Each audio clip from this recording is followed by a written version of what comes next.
So Louise, I know recently that you've decided to take part in a research study. I wondered if you could tell me a little bit about that. Yes, of course. Yeah, I'm due to be seen for my first visit, so that will be what's called the informed consent visit. So that's as a research nurse, that's something that we take quite seriously, really, in our jobs day to day. Yeah, on actual International Nurses Day will be my first informed consent visit with this. So this is a research study that I found out about that I decided to take part in myself.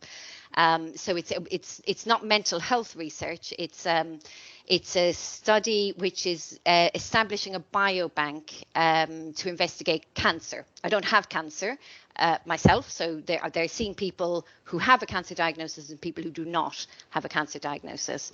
And so taking or sort of getting the information and getting involved in this study has made me sort of have some interesting reflections really on research, on being a research nurse and how it feels to be the patient, the service user in that process.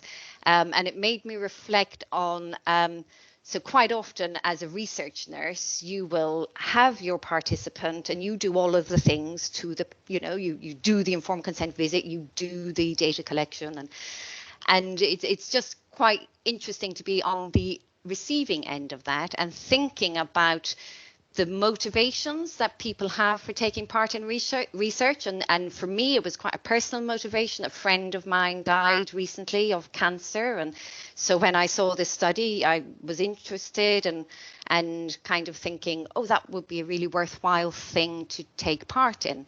And so I think as a research nurse, we always have to be very mindful of kind of what's happened to the person before they've come along really to see us, even if the person hasn't got a diagnosis of something particularly themselves, there's always a backstory to people's involvement with research.